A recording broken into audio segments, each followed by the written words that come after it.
Joda, se sentant perdu, entre dans sa chambre. Moti lui demande ce qui s'est passé, et Joda répond.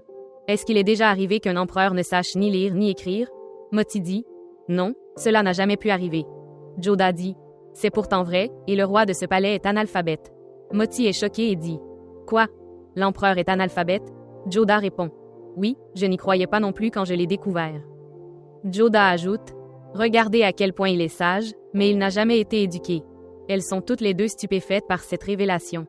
Soudain, Joda réalise que si l'empereur ne peut pas lire ni écrire, cela signifie que quelqu'un d'autre a dû lire la lettre qu'elle avait écrite pour lui. Elle se rappelle que lorsqu'elle l'avait repoussé, elle avait écrit clairement dans la lettre de venir la rejoindre. Cependant, elle comprend que celui qui a lu la lettre a dû déformer ses mots et rapporter qu'elle le convoquait. Joda commence à soupçonner que cela doit être l'œuvre de Maramanga, qui a toujours eu des problèmes avec elle. Mais elle se console en se disant que Maram a déjà été puni pour ses actions. Pendant ce temps, Shehnaz erre dans le palais, essayant de trouver des indices. Maramanga l'approche et lui demande ce qu'elle fait. Shehnaz répond qu'elle ne fait que compter ses pas. Maram, méfiante, dit « D'abord, tu vas dans la chambre d'Adam Khan, ensuite dans la mienne. Que fais-tu? Tu as l'air innocente, mais es-tu vraiment simple d'esprit? Es-tu vraiment folle ou est-ce une ruse? » Shehnaz rétorque « Non, je ne suis pas folle, je suis très maligne. » Maram, agacée, dit « Si Joda te trouve maligne, elle doit être devenue folle elle-même. » Plus tard, Joda prépare du thé à base de plantes pour Ruqayya.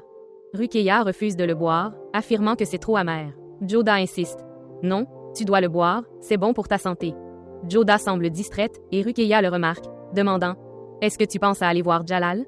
Si tu veux y aller, fais-le. » Joda la rassure en disant que ce n'est pas le cas. Plus tard, Joda essaie d'obtenir plus d'informations sur Shah Begum. Elle raconte à Ruqayya que Shah Begum était l'une des épouses de l'empereur Humayun, qui a disparu il y a de nombreuses années et n'a jamais été retrouvée. Joda ajoute « Elle était une reine spéciale car elle fut la première à donner un enfant à l'empereur, et comme je vais bientôt donner un enfant à Jalal, je deviendrai aussi une reine spéciale. » Ailleurs, Maramanga est convoquée par l'impératrice douairière. L'impératrice demande à Maram si elle se souvient de Shah Begum, ce à quoi Maram répond par l'affirmative.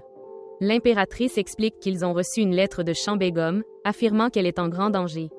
Elle demande à Maram si elle sait quelque chose sur sa localisation, étant donné que Maram était proche d'elle.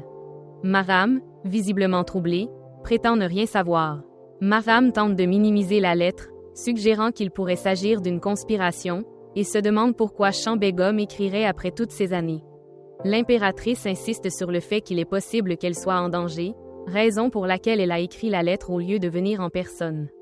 Jalal, pendant ce temps, repose sur les genoux de Joda et partage des souvenirs d'enfance, expliquant qu'il n'a jamais aimé étudier et qu'il a finalement abandonné. En discutant, Joda évoque à nouveau Shah Begum, demandant à Jalal comment il prévoit de la retrouver.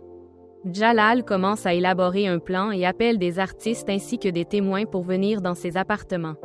Il demande à un témoin de décrire les traits de Shah Begum afin qu'il puisse réaliser un portrait pour tenter de la retrouver.